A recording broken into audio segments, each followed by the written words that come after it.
right, so I think the biggest thing with these patch notes and the biggest takeaway is that they are making a very big effort to try to make the community happy. Like it's insane the amount of effort that they're putting in based on community feedback. It's like the whole theme for this year, and it feels like they're doing pretty well. Let's go through this a little bit. So volume 7.1.0 patch notes, little blurb at the top talking about what they're planning on doing here. Let's take a look at the quality of life stuff. So playlist improvements.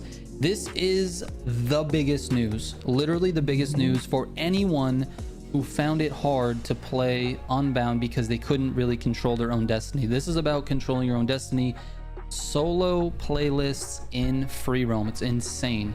This is something that has needed to be in the game from day one, and now it is, but this opens the door for a bunch of other people. Like we had a viewer of the channel, it's probably still a fan because I know him well, is Babtanian, and he told me a bunch of times in the comment section, I can't play Unbound because I can't control my own destiny. I can't unlock the cars that I want to unlock without having another player accept a playlist invite. Well, you now can. You can go in and just start up a race. Any race you want, go in, start it up, play that playlist. Actually, I take that back. It's not any race. It is just the playlist. So whatever playlists are there.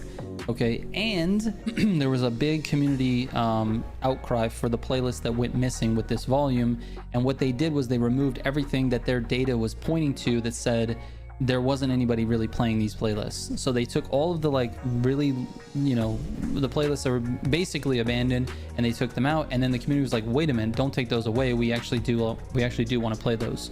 So they're adding those back in, which is great, and they gave us a little bit of context, which is nice, which is what I just said. They basically, their data was showing they didn't have anybody playing it, which is nice. The Drift Pro improvements that they're gonna have, they fixed the chaining bug where the bonuses weren't being applied correctly, and they reduced the score awarded per chain. So basically, tandeming is not going to be as important as it was prior to the update. And excuse me, chaining, I mixed those two concepts up. Say that again. Chaining is not tandeming. Chaining is different, but they fixed the bonuses and they reduced the score awarded per chain. Twin drift, which is tandeming, now depends on both players being in being drifting. If one player is not drifting, the other player is drifting, that's not going to count as a tandem. You don't have to just simply be near someone else. You actually have to both be drifting, which makes it a little bit harder to twin drift. So I think that's a good improvement, because I think the scoring relied too much on twin drift. They've got some drag improvements as well. They're not going to allow players who are on the starting grid of the drag race to manually reset on the track, so that they do not end up respawned in unideal positions. Okay, good quality of life. And they're also going to teleport players back to the starting grid after the tire warm-up if they have slid forward. That's a huge one, because that's a easy cheese to try to get a head start, and it does make a difference, because let's say you're in the same car as someone else, so you're you win by a tenth of a second. Like, dude, that one car length is that difference. So good little improvement there. League improvements. They fixed an issue with no progress shown on the front end garage. Good. Fixed an issue with the in-game HUD. League progress showing one completed racer instead of the latest when the next rival is locked. And then they fixed the drag event rounds listings shown on the playlist card, so that's good. They did add some new content, some HKS and Kumo decals in the wrap editor.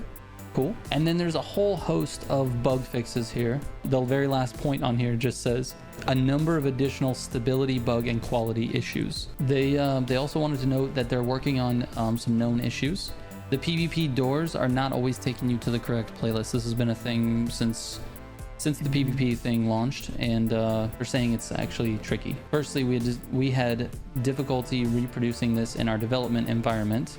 As a small team, we didn't see the issue when we were artificially scaled, but the magical combination of lots of players performing actions at certain times has made this issue occur now when the feature is live. On top of that, we're doing different things with our matchmaking systems, which haven't been done before, and this has exposed issues that we need to work on with external teams. So it's a bit more complicated than we think it is. It's not like you select this one thing and it always sends you here, or they you know, you select the other thing and it always sends you there. It's not that. There's something, it's a deeper issue that they're working on. So they also said they think they understand the issue and they're working super hard to fix it. So good news, 100% good news. All in all, this is a great quality of life small patch.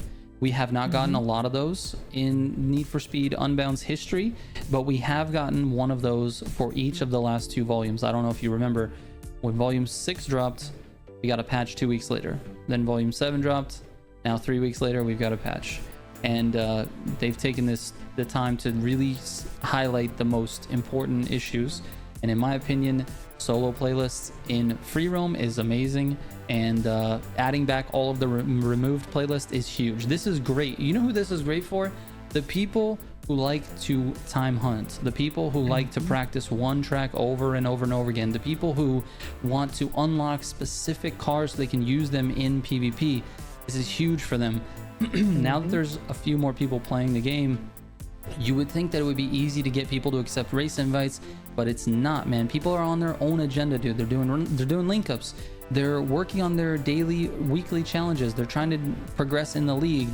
There's lots of things to do, and so it's not that easy to get people to accept invites. And if you can't make progress on all your challenges, it becomes a huge issue.